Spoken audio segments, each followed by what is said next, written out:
So sa video pong ito, ituturo ko po sa inyo kung paano po kayo kikita sa pag-upload lamang po ng mga reels. Kagaya rin po ito ni Facebook na pwede po kayo mag-upload ng mga reels. Pero dito po kasi mas madali lang siya. Hindi po siya mahigpit kasi gagawa lang kayo ng account, then mag-upload na kayo ng mga reels, or pwede rin po kayong manood lang ng mga reels ng iba at makakaipon na po kayo ng mga points na which is pwede nyo po itong convert sa token. So kung interesado po kayo, panoorin nyo po ang video ito hanggang sa dulo para matutunan nyo po kung paano po kayo kumita sa pag-upload lamang ng mga reels. So let's go.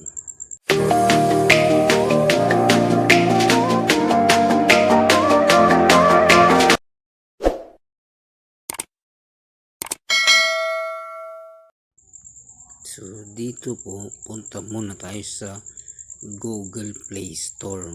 So sa Play Store po ngayon, isi-search po na yun yung Celebi app. Yan po, Celebi app po yung isi-search po natin. Tapos i-download po natin yan. So sa akin po, naka-download na ako.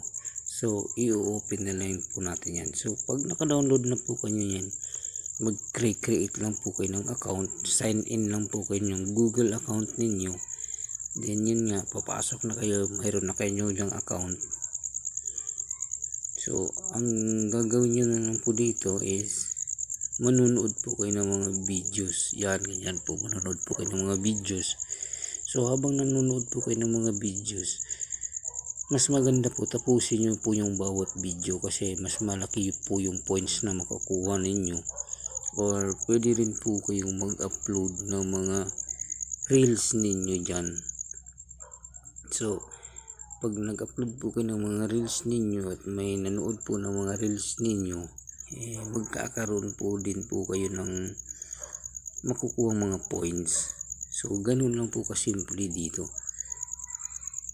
So ganyan po, manonood kayo, tapos pag mayroon na kayong points, yan, i-check po, may wallet din po yan na tinatawag. Yan po yung ma-earn nating points, i-check po natin yan sa ating wallet, which is yan po yung Celebi points natin na nakuha na na-earn natin yung sa Celebi points natin. So i-check po natin yan sa ating wallet. Pero sa wallet po, kailangan yan po yung mag-download nung Fancy wallet na tinatawag. Yun po yung Fancy wallet nila, na which is i-connect nyo po yan dyan sa app na yan. At ituturo ko rin po sa inyo yan. Gagawan po natin ng ibang video kung paano po mag-link. Sa ngayon po, papakita ko lang po sa inyo. Yan po, pag nasa Fancy wallet na po tayo, makikita yan po yung Fancy wallet, which is na connected na dun sa Celebi app natin. Yan po yung Celebi points na na-earn natin. So pwede po natin yung i-convert ngayon dun sa Fancy points na tinatawag. Yan po yung Fancy points nila is yan po, pero kailangan nyo pong mayroon pong 50,000 points bago po kayo makakonvert ng Celebi points to Fancy points. Ganyan po. So pag may 50,000 points na po kayo, kakonvert nyo yan sa Fancy points. Yan, makikita po natin yan, kakonvert nun. So yan po yung Fancy points natin. Dapat naman po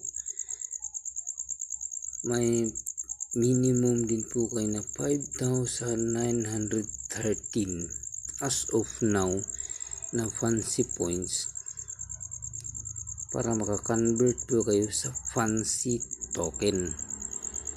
Yan po yung mga minimum, no? May minimum po yan, pero maliit lang po yan, kaya nyo po yung kitain or 1 days or 2 days pag masipag po kayo dito.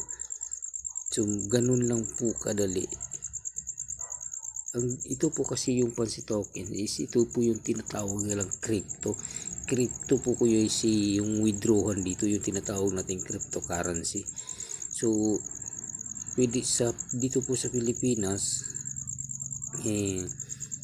isa po yung CoinsPH yung pwede nating gamitin natin na wallet pag magwe-withdraw na po tayo yung CoinsPH.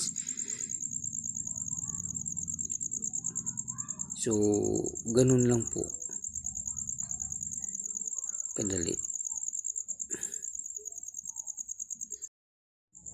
So ngayon po titingnan po natin kung magkano ang value ni Fancy token dahil sa isa siyang cryptocurrency. So ang value po ni Fancy token ngayon as of now is nasa 0.78 pesos. So pero hindi po yan yung exactly talaga kasi hindi naman po stable yung magiging value ganyan, tataas yan minsan bababa kasi ang cryptocurrency po is hindi po stable yung magiging value, depende po yan sa market, ganun po yan. So ngayon po i-calculate po natin kung magkano po yung kitaan. So yung Fancy token po ay Fancy points po natin kanina na 5,913 which is ang conversion is 19:1, i-divide natin sa 19. So ngayon meron po tayong 311 Fancy token. So ita-times po natin yan dun sa price ni Fancy token na which is 0.78, mayroon po tayong 242 pesos. So yung 242 pesos po is pwede po, kayang-kaya po natin yung kitain in just one day. Ganun lang po kadali, or kung mas masipag po kayo, hindi lang po ganyan yung kikitain nyo sa isang araw. Ganun po. So ito po yung isa sa magandang mai-share ko sa inyo kung paano po kayo kumita sa pag-upload po ng reels.